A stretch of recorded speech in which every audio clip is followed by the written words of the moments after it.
Hey, Andrina, it's Tom. Thank you for your feedback on my memo. I wanted to provide sort of a context for what drove me to write this memo or to choose this as an option. As you know, I work as a neurointensive care physician. I work in the neurocritical care unit. I deal with a lot of patients who come in with brain bleeds and strokes. And these patients come in and are kept in bed to hopefully minimize the risk that if they bled, that they would bleed again, say with an aneurysm. And specifically with aneurysm patients, they actually spend 2 weeks in bed being closely monitored for a very feared complication of aneurysmal rupture called vasoconstriction, where the blood vessels of the brain kind of clamp down and they're at risk for strokes from that. Being bedbound, they're not really eligible to get up, get out of bed, walk around the unit. Doing so could precipitate really dangerous elevations in their blood pressure and possibly precipitate a re-rupture of whatever it was that had bled. The consequence of this, though, is that we have people who are extremely deconditioned and they're at greatly elevated risk of pneumonia and deep venous thrombosis, which is because of the inactivity, you get stasis of the blood in the legs, and clots can form there, which can sometimes detach from the leg, go up into the lung, and cause the frequently fatal complication of pulmonary embolus.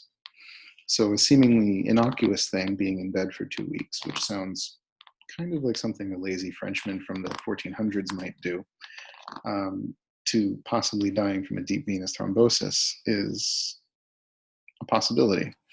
And so there's a recent invention called the bed erg, which enables people who are bedbound to, if they have paralysis with motor assist, to sort of ride a bike in bed, or have their hands hitched to it and to have that move, because often people with neurologic injuries have paralysis or weakness.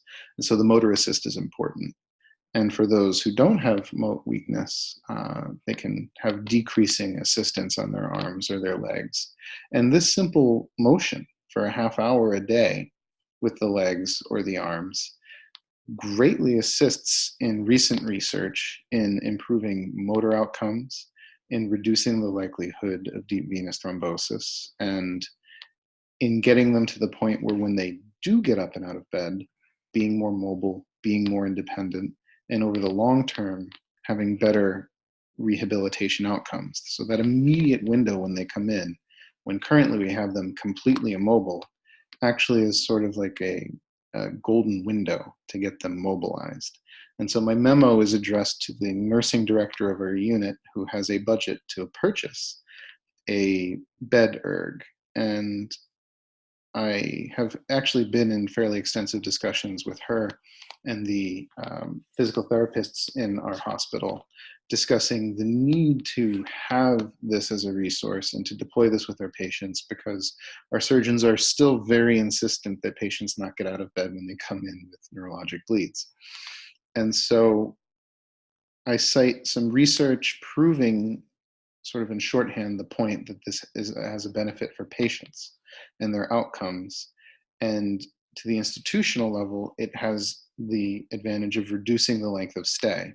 Since we're paid sort of a lump sum for a given injury, the shorter amount of time we can have a patient spend in the ICU, the more of that money gets to be kept by the institution as profit. And so someone, say, who's in the ICU for 14 days, let's say they pay $2,000. Someone's in the ICU for 2 days, they still pay $2,000. And so it greatly reduces institutional costs to have quick throughput.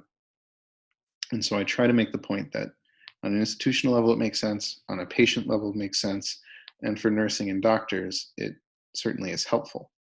And so I wanted to take a study where I sort of do comparative effectiveness, looking at a group of patients who are given this better as a resource, and to see if they actually improve in terms of the incidence of deep venous thrombosis, if their length of stays are reduced, and in a long term, do they suffer complications like vasospasm infection?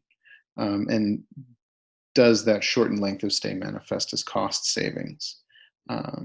This isn't just a memo, this is something I'm actually very interested in doing and I'm working on. So this is an assignment that is also something I wish to communicate and do. So that's it. That's a fairly long-winded explanation, but in short, want to get bed ergs for the neurologically injured, want to get it from the nursing manager because they have a budget to do so, and because it aligns with the goal of the unit and with the institution. Thank you for your feedback on structuring and your deep insight and experience, already several decades in business, in creating a compelling memo. And I look forward to working with you further as we finally polish off and hand in these assignments.